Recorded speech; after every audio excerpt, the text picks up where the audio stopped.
Speed news చూద్దాం.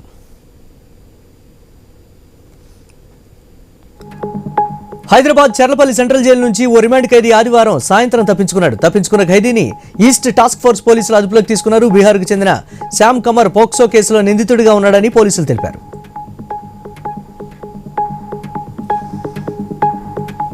తిరుపతిలో MLA ఆరణి Srinivasulu smart ration కార్డులను పంపిణీ చేశారు. రేషన్ సరుకులు పారదర్శకంగా అందించేందుకే ప్రభుత్వం స్మార్ట్ కార్డులను తీసుకొచ్చిందన్నారు. కొత్త రేషన్ కార్డుల నమోదు నిరంతర ప్రక్రియ అని, ఆందోళన చెందాల్సిన పని లేదని తెలిపారు.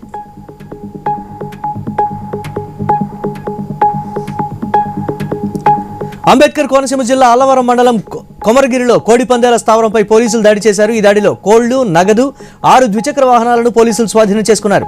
ఒకరిని అదుపులోకి తీసుకున్నారు. సుమారు 20 మంది పరారయ్యారని పోలీసులు తెలిపారు. తిరుమల శ్రీ వెంకటేశ్వర స్వామి వారిని సినీ నటుడు జయం రవి దర్శించుకున్నారు. సుప్రభాత సేవలో పాల్గొని కుటుంబ సభ్యులతో కలిసి మొక్కులు చెల్లించుకున్నారు. దర్శనానంతరం ఆలయ అధికారులు శ్రీవారి తీర్థప్రసాదాలు అందజేసి పట్టు వస్త్రంతో సత్కరించారు.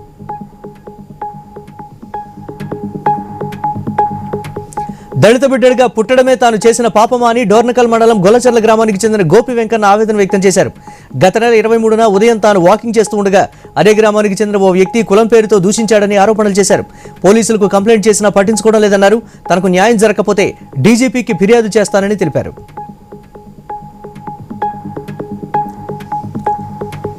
తిరుమల శ్రీవారిని పలువురు ప్రముఖులు దర్శించుకున్నారు. ఏపీ మంత్రి Narayana, MP Magunta Srinivasa Reddy, Telangana BJP MP Raghunandan Rao వేరువేరుగా స్వామివారికి మొక్కులు చెల్లించుకున్నారు.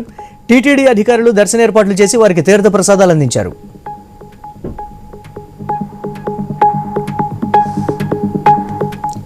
ఏపీలోని తుని నుంచి బహదూర్పుర స్లాటర్ హౌస్కు అక్రమంగా గోవులను తరలిస్తుండగా ఘట్కేసర్ పోలీసులు పట్టుకున్నారు.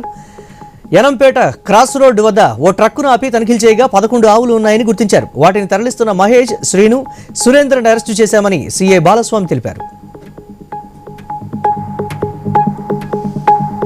బాపట్ల జిల్లా వేటపాలెం మండలం లక్ష్మీపురంలో బంగారం పేరుతో మోసాలు చేస్తున్న రాజేష్ ముఠాను పోలీసులు అరెస్టు చేశారు. షేక్ రెహమాన్ అనే వ్యక్తికి మాయమాటలు చెప్పారు. రెహమాన్ కుటుంబ సభ్యులను కత్తులతో బెదిరించి 4 లక్షల నగదు, మొబైల్ ఫోన్ తీసుకున్నారు. ఈ కేసును ఛేదించి నిందితులను పోలీసులు అరెస్టు చేశారు.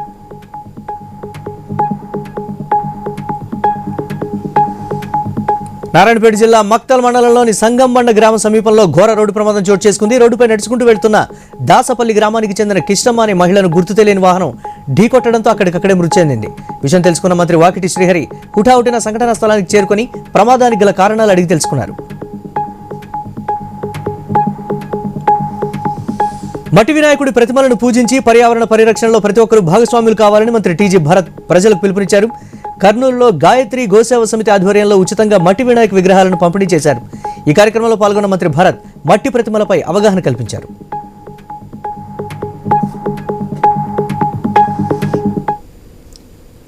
షార్ట్ బ్రేక్ తీసుకుందాం. బ్రేక్ తర్వాత మరిన్ని అప్డేట్స్ మా కొలీగ్ వంశీ అందిస్తారు. Stay tune.